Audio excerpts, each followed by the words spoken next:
I was writing an anti-Islam book. A lot of books fell off the shelf. And one of the books that fell off the shelf was the Quran. And when I picked it up, my hand was on a page with Surah 22, Ayat 46. And it says, it's not the eyes that are blind, but the hearts. And I thought to myself, that really is my problem.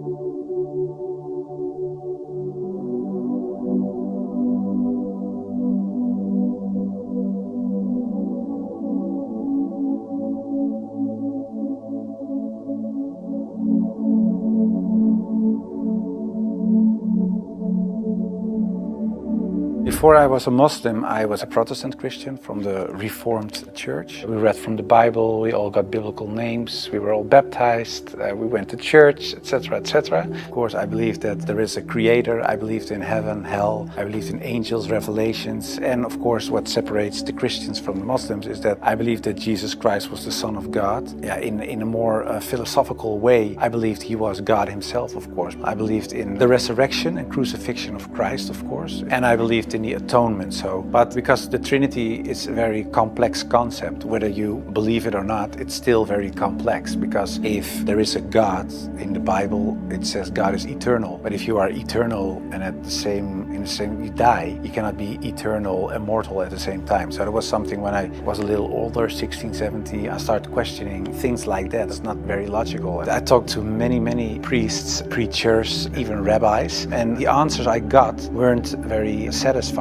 That made it for me kind of complex, and in the end I had some doubts about stuff like this, but I said, well, I set it aside and I thought, okay, I just believe it, and perhaps I'm not smart enough to get the whole picture. And I still believed in God. I still believed that Jesus was a very important person. I believed he was the Son of God, but how it exactly was, I left it for what it was. In Amsterdam, I was born and raised there. We're a practicing Protestant family. There happened a lot of things in the Netherlands, especially in my life. Also, when I look at the bigger picture when it came to Islam, I became politically active for the Freedom Party. I became a member of parliament. And in the end, I decided to write an anti-Islam book, which started as an anti-Islam book, changed into this search for God, and it ended up me becoming a Muslim. After high school, I went to university and I did comparative religion. And the remarkable thing, I think, was that the first day of me going to college was September 11, 2001. Already thought, okay, these Muslim guys are kind of crazy and this religion isn't the truth. Then a few years later was this guy in the Netherlands called Theo van Gogh. He was a famous filmmaker and he was killed in the street. He was shot and they tried to slit his throat and they put a knife in his stomach with a letter on it for another girl. And Hirsi Ali, and it said, "You are next." So it strengthened my anti-Islam feelings in such a way that I thought, well, I have to become politically active to do something and stop this evil of harming our country. You started politics because of Islam? Yeah, and that really had to do with Islam. That was the reason that I wanted to write a book, to explain to people why Islam was a danger for the world. When I was writing my book, like I said earlier, the questions, the doubts I had about Christianity popped up again. And that was about truth, of course, because I was a believing Christian guy. And yeah, the Christian questions I had in the end were answered in an Islamic way. Because, of course, when I started writing the book, a lot of people think that it was a political book, but it wasn't so much a political book. It was a religious book, because I wanted to show people why Islam was a danger as a religion, and I wrote it from a Christian perspective. So in the beginning, I made a comparison between the Christian concept of God and the Islamic concept. So I started comparing it. But because I had these doubts about the Trinity, and I saw Tawheed, the oneness of God in Islam, I thought, yeah, it sounds a little bit more logical. And then I thought to myself, well, I reread the Bible to refresh myself, to see, okay, why isn't the concept of Islam, the Tawheed concept, isn't the Christian concept? So after weeks and weeks of study, reading, rereading all kinds of books, I thought to myself, okay, perhaps this oneness of God is something that is true. So that's how it started.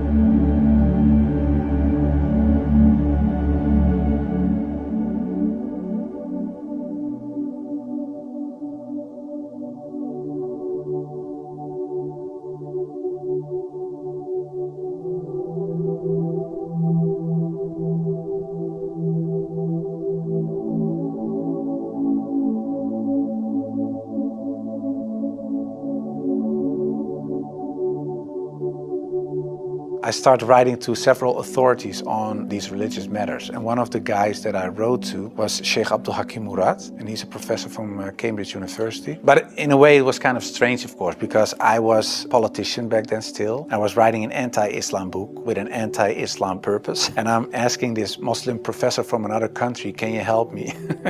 So I told him I'm writing a book. I have a lot of questions. So I was very plain why I thought, why is Islam promoting terrorism? Why is anti-woman? Why is anti-Christian? Anti-whatever. After, I think, 6 weeks, he sent me a very extensive email. And he started explaining, directly answered a lot of my questions. But he also told me, you have to read this article, read this book, read that book, ask this person. And so he was very extensive in his way of explaining. One thing that I think was very wise of Abdul Hakim Murad to say was, he said, well, the books you read about with the anti-Islam arguments are written by non-Muslims. He said, if you want to know more about Christianity, you don't read books from atheists. You start reading the books from the Christians. Why do they believe this? What are the arguments? So he said, you have to do the same with Islam. So start reading Islamic books from Islamic teachers, from Islamic scholars, etc. And that's what I also did with the life of the Prophet, because I read a book from Martin Links, The Life of the Prophet, based on the earliest source of Muhammad. And it was written, of course, by a convert. And his way of reasoning, his way of telling, his way of writing appealed to me, because it's culturally the same thing. How do I approach a certain topic, etc. And it was the first time that I saw him not so much as a warlord, because that's the picture I had in my mind, but I saw him as a father, and I saw him as a friend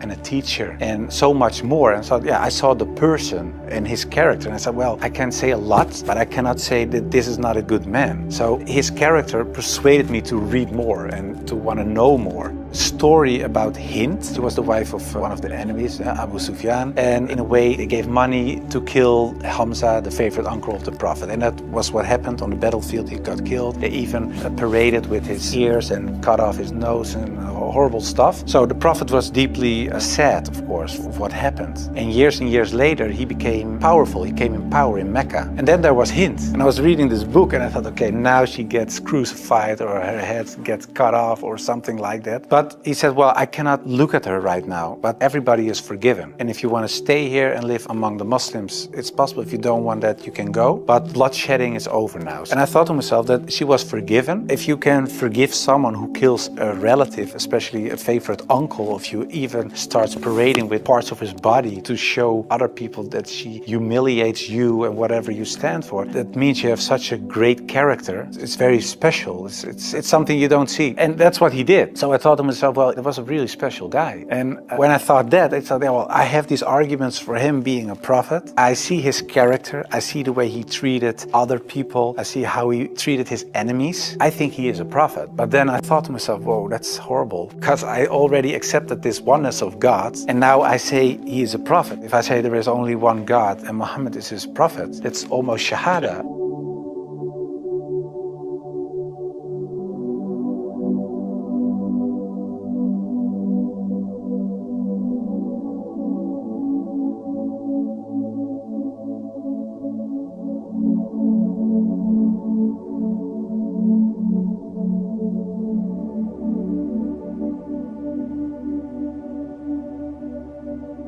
So I thought to myself, okay, let's close the books, stop. This is going in the wrong direction. And of course, I wasn't that anti-Islam anymore because of what I read, what I saw, and what I experienced. What I tell you now, it sounds a little like a fairy tale, but it really happened. In the end, there were all these books at the table. And when I had this feeling of, yeah, okay, this is shahada in a way, I thought, well, I put all the books away and I put the books on the highest shelf. But there were so many books that a lot of books fell off the shelf. And one of the books that fell off the shelf was the Quran. And when I picked it up, my hand was on a page with Surah 22, Ayat 46. And it says, it's not the eyes that are blind, but the hearts.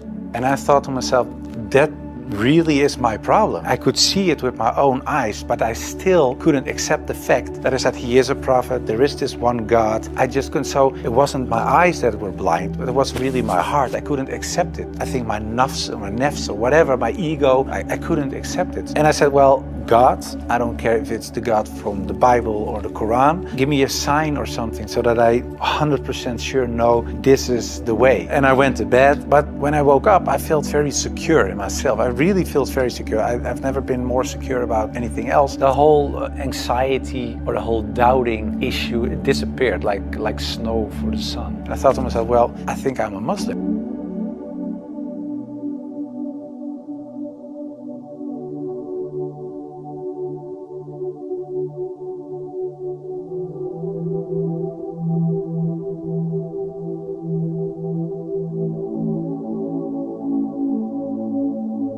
For a lot of people, especially some uncles and aunts, it was kind of a shock. They heard it when it was on the news. I told my mother, and my mother started crying. And my wife was pretty open. Yeah, she was very cool about it. She said, well, if Islam is what you really believe and that's in your heart, who am I? And yeah, some people from my old work were really aggressive. I got over 2,000 death threats from people who used to support me, of course. People who voted for me. People said the most horrible things. We will rape your wife, shoot you, know where your children go to school, stuff like that. And most of them, of course, is nonsense because they're crazy people writing things on their computer. I never chose a religion.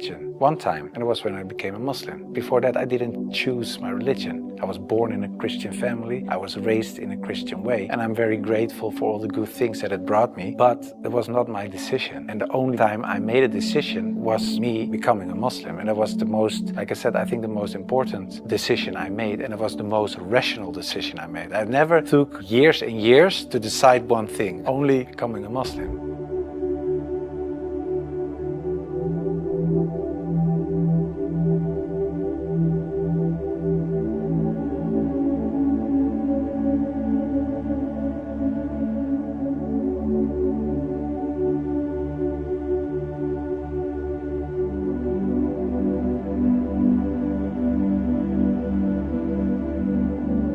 We founded an organization. It's called the IXC, Islam Experience Center. And we go to schools, primary school, high school, college, universities, but also to departments of the government, other social organizations, churches, to take away misconceptions about Islam, to share the message, to show Islam in its true colors. And we do it by virtual reality with the glasses, so it's a very fun experience as well. And we try to erase in a way the things I said and done in the past.